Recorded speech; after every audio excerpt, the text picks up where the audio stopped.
Today I'm taking a trip to the tropical island of Barbados and trying out a unique outlier of the Fairmont brand, one of only a handful of true 5-star hotels on the island. I'm checking in for a bit of relaxation, but also to find out what this kind of weird Fairmont hotel is like. So we're gonna see what it offers, and most importantly, find out if this 5-star Caribbean hotel is actually worth the money.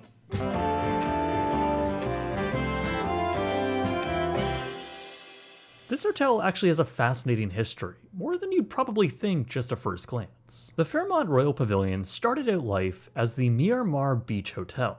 It was first built in the 1940s, becoming one of the first major hotels on the west coast of Barbados. It was built along a plot of land right beside the former estate of Sir Edward Kennard, of course of the famous Kennard family, and a house which is now gone.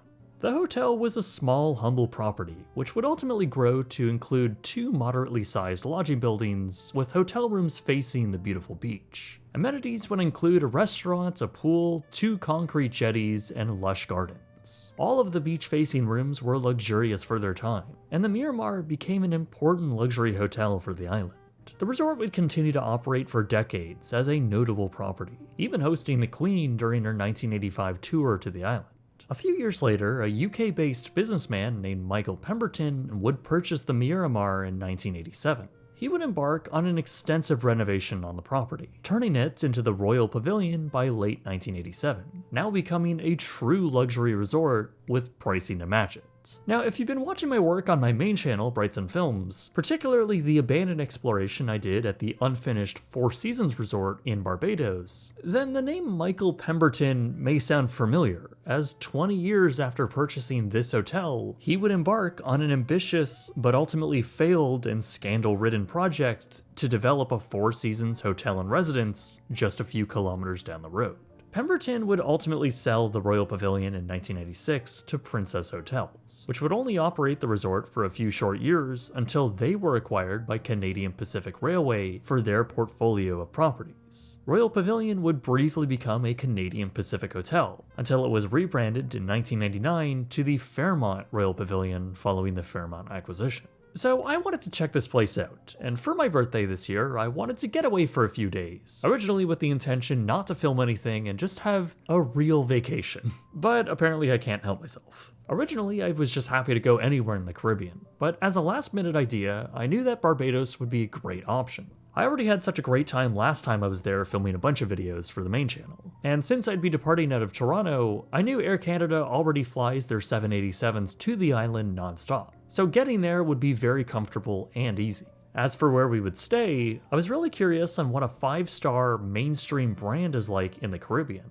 I had a surprisingly pretty good stay at the Hilton on the island previously, and since I've had pretty good experiences at other Fairmonts in Canada, I thought this would be a decent pick, despite the price, which I'll get into later.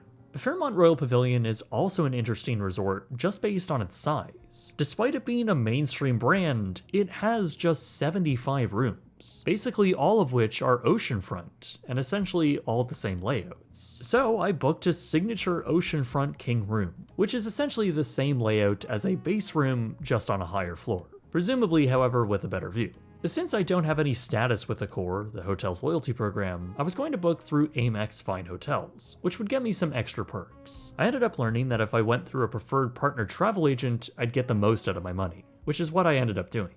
So upon check-in, I was upgraded to the highest category of room the hotel offers, a beachfront 1-king bed suite. In addition to the upgrade, which is a perk offered by booking through a Fairmont preferred partner, we also got daily complimentary breakfast for 2, which is actually standard for all hotel guests, a $100 USD resort credit, early check-in and check-out, plus airport fast track.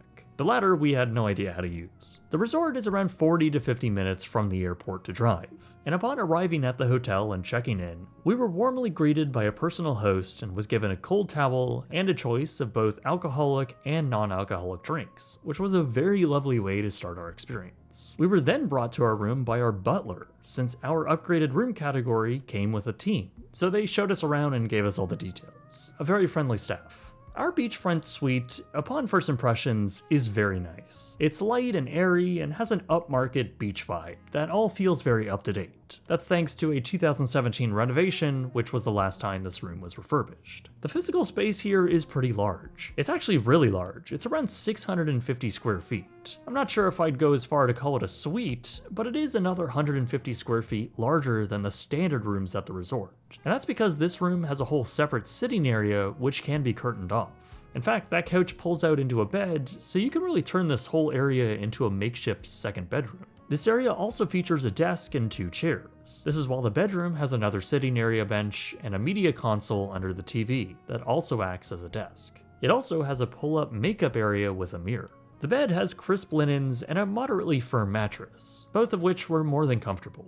The 2 side tables come equipped with a lot of plug sockets, 2 lamps, with one having a digital clock with a wireless charger on top. Closet space is plentiful along the back wall and also features a fridge, which for some reason was turned off during our stay.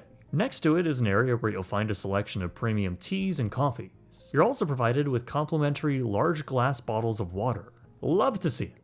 Adjacent to the small entrance foyer with a thin console table is the bathroom. I really like the design of this. Honestly, a pretty timeless design since these were omitted from the 2017 refurb, and I still think they look great. The beige and green marble creates a very premium feeling, as do the fixtures and the Le Labo Rose 31 product. There's a full bath and a stand-up shower, along with finer touches like premium bath towels and robes, along with real flowers. The best part about this room though is the outdoor space. Unlike other categories of rooms here which have balconies, this ground floor room comes with, in our case, a massive deck along the beach. Now we got very lucky with our room, as we got the last in our building, meaning it's a corner room. Because of that, our patio was much larger than the other decks. Ours came with 2 padded lounge chairs, a small dining set with 2 chairs, an outdoor lamp, a few flower pots, a small pot to rinse your feet with fresh water, and unique to our room, an outdoor faucet. The space is truly magical. Being able to walk out on a private deck overlooking the ocean was fantastic. That said, it's not perfect. Perhaps due to some regulations or something, there actually isn't a seamless way for you to access the beach from your patio. The deck itself is elevated around 5 or so feet above the sand, and there are no stairs or ladders for direct access. So you'll either need to walk out your front door and go all the way around the building, or you can walk down the length of the entire deck across everyone's personal patios to access a stepping stone path that will then lead you to the beach. I assume that's the intended use on how you're supposed to get there, although we avoided it as it felt very intrusive for other rooms' privacy. Alternatively, you can get innovative. I often just scaled the wall myself, but I also saw people taking down their center console table and using it as like a makeshift step to get up the wall. Our corner room also has a planter area that you can use as a step too, which is what we did most of the time. Once you inevitably get too hot outside, the air conditioning within was great, and it always kept a very comfortable, cool temperature. In addition to all of this, I already mentioned the room type comes with a butler service, but on top of that, you also get daily canapes at around 5 p.m. It also comes with afternoon tea service, which I didn't even know existed until now, so messaging on that front could have been better. Plus, if you book this room directly, you get complimentary airport transfers, which is actually a really great perk.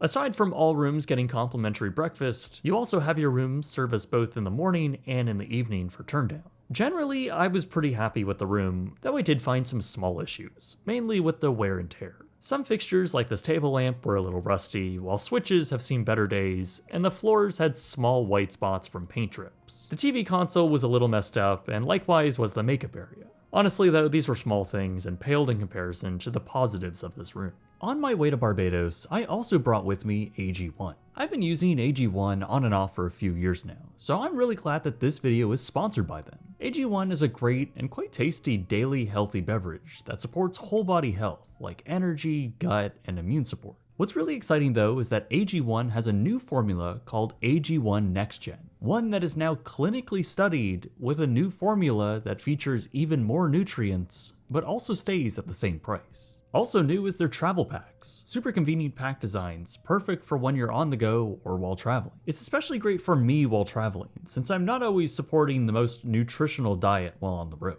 AG1 really helps with that. Now it's also important to remember that AG1, or really any nutritional supplement, isn't a one-stop shop for your health, but it is a great addition to your daily routine. What I especially love though is how easy it is to take. and because it is quite good, it's so easy to incorporate into your daily routine. Now really is the best time to give AG1 a try, and you can get started with AG1 for less than $3 a day when you subscribe by clicking my link in the description below or by scanning the QR code on the screen.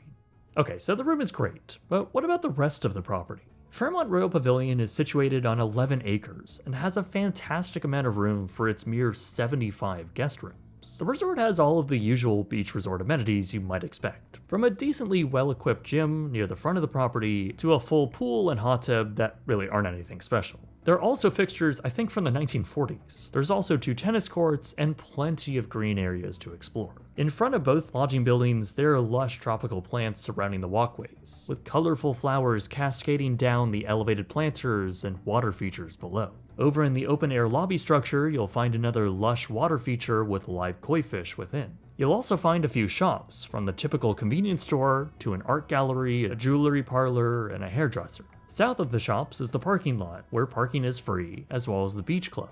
This is kind of the lesser polished and maintained bar on property, but also acts as a public beach club that you can buy memberships for, or just rent a beach chair by the day. This is also where you can access the water toys, like kayaks, paddleboards, snorkels, and even a Hobie cat, all of which you can take out for free. Emmy spent one morning on the paddleboard, but was a bit deterred on how limited the allowed area for navigation was, though understandable for guest safety as people are constantly ripping by with jet skis. However, we both took out and enjoyed the snorkel gear several times. The western beaches of Barbados are incredibly beautiful and completely crystal clear. Allen's Bay is no exception to that. With the soft sands and relatively calm waters, it was fantastic. Fairmont also has a swim platform with benches out on it, which is cool. And with a mask and snorkel, you can see all kinds of cool things underwater. If you hang around the now crumbling jetties built back in the 40s, you can observe all types of sea life with hundreds of fish swimming all around you. It's really quite amazing how convenient all of this is to your hotel room. But if all this activity is making you hungry, well, your on-site options aren't the best. The Royal Pavilion has 2 on-site restaurants. There's the more casual poolside grill called Tabora's, and the more elegant signature restaurant called the Palm Terrace. The Terrace was weird. It was only open for one of the 4 nights we were there, and the time that it was opened, it was only serving Asian food, which we didn't come to the Caribbean for. We did, however, go there every morning for breakfast, which is where we got our complimentary buffet. I really liked this. It was a pretty good selection, about in line for a 5-star hotel, and all the options were pretty tasty and being switched out every morning. I thought it was really solid. I thought much less of Tabora's, however. I knew the reviews weren't great going into it, but we ate here twice. On arrival night, we ate here pretty much out of convenience because we were so tired.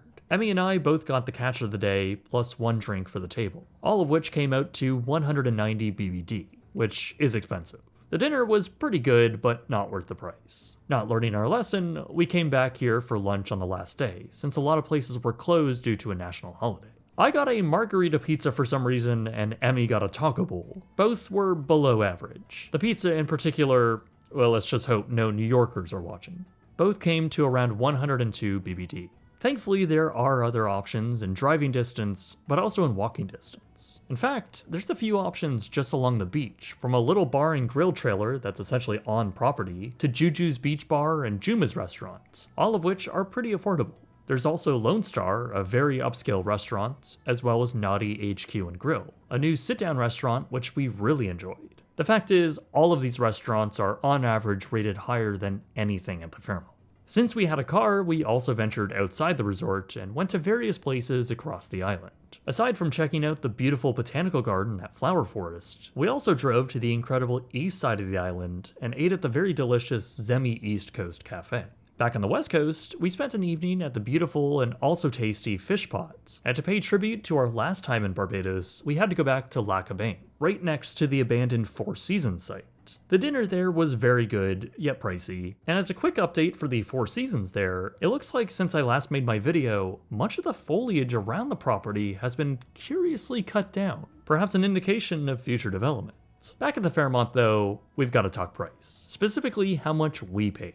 We ended up spending 4 nights here, and because Fairmont was running a promotion, they were offering the 4th night for free, so we actually only paid for 3 nights. So on average, the daily price for our signature oceanfront 1 king room came out to be $659 USD. Overall, I was actually pretty satisfied with that price. Yes, that is still very expensive, but going to the Caribbean is inherently expensive, especially for me as a Canadian. The trip was at the tail end of the prime season. What I paid is about the cheapest rate you can get by booking directly through Fairmont and Accor. Now, if you were looking to book a beachfront suite directly, you're looking at around $1,230 a night. While that room type is the highest category you can get as a normal room, the resort also has a single villa, which can be split into different variations. If you want just a primary bedroom on the second level, you'll be paying around $1,000 a night. That's while the 2-bedroom variant comes in at around $2,500 a night, and the entire 3-bedroom villa at $3,900 a night. Now, all of these base rates do go up quite dramatically during the peak season over the winter. While all of this is very expensive, I did some research to see how much they have been charging historically since the Royal Pavilion opened back in the 80s. And to my surprise, even back then, they were charging as low as $350 a night, which adjusted for inflation is around $946 today. So if anything, this hotel hasn't raised their base price at all. In fact, they've lowered them. The same cannot be said for other luxury hotels on the island. Sandy Lane, perhaps the most famous ultra-luxury hotel on the island, was around $200 to $300 a night during the off-season back in the late 1980s. So that's around $500 to $600 adjusted for inflation. If you were to book it today, it's around $1,500 a night for their lowest room on the off-season. Yes, it's very nice and very exclusive because of that price, but I'm not paying that much per night, nor could it realistically ever live up to that insane price point they're asking. That's why this video is not about Sandy Lane, and realistically, no normal person can stay there. Otherwise, if you want a 5-star experience, there are around 6 choices on the island. There are a few mega corporate resorts which offer all-inclusive stays, like the brand new Wyndham or Sandals, but those aren't even really truly luxury 5-star hotels, and they're also way too bland and have mixed reviews. So those are out for me. Sandy Lane, like I said, is too expensive, but the Sandpiper and especially the Coral Reef Club are decent choices. Really, if you don't even need a 5-star hotel, there are so many other choices. From a few decent Marriott flagged properties to redeem points at, and there's a whole bunch of other smaller boutique properties like the Lone Star, Little Good Harbor, Cobbler's Cove, and so many more. Okay, so let's give the Fairmont Royal Pavilion a Jake's Is It Any Good score. It's based on 5 categories, each out of 10, for potential perfect score of 50 out of 50. We'll start with the location. You're staying here because of the beach, and with that context, the property which this resort is situated on is fantastic. It's not that long of a drive to get to other places around the island, and there's a good amount of amenities close by, like a shopping district, grocery store, and other food options. It's a 9 out of 10. Amenities are really solid here too. From all the usual suspects of a 5-star resort, maybe save for a full spa, you have just about everything you could ask for. It's an 8 out of 10. Luxury and quality is also really good here. Staff are constantly maintaining the resort grounds, and apart from a few wear and tear issues in the room, I thought everything was quality built and well presented at this price point. It's another 8 out of 10. Service was fantastic. Way better than any other hotel I've stayed at in Barbados. From the front desk butler team to the water sports guys, they were all so friendly and attentive. Everyone was saying hi to us when we were passing by and just very eager to help. Genuinely, they were such a great staff. My only note would be for some spotty service with turn down. Sometimes they would come to the room as late as 9 p.m. And I did notice some small cleanup issues like drink glasses sitting out for extended periods of time at the beach. Super small things though, completely overshadowed by the kindness we were shown. It's an easy 9 out of 10. Finally, there's value. For a mainline 5-star brand with a limited number of rooms and a generally great atmosphere, I was completely satisfied by the admittedly expensive price I paid. And although in line with the price of other 5-star hotels on the island, it does come in as one of the cheaper options. Plus, if you have status with Accor, you can get some deals there and even pay with points. The more I think about it, the more I'd actually choose to stay here again, which is almost never the case with expensive hotels like this. So I'm gonna give it a 7 out of 10. That brings the total score to 41 out of 50. A great score for a 5-star hotel that puts it above other Fairmonts I've been to in the past, and even ties it with the Fairmont Banff Springs property. It also edges out the Hilton Barbados, a property strong in its value. Overall, I had a great time in Barbados for my birthday. I've been saying for months that I just wanted to sit at a pool or by a beach and just actually relax. Not have to think about making videos or my larger projects, but just sit back and enjoy thinking about nothing. I kinda ended up doing that, but genuinely for the most part, it was fantastic. Plus, I'm really glad I chose this property to do it at too. Thanks again to AG1 for making this video possible, and don't forget to subscribe to the channel if you like what I do. Plenty more to come, including this crazy boutique hotel on a small ship. My name is Jake, and thank you very much for watching.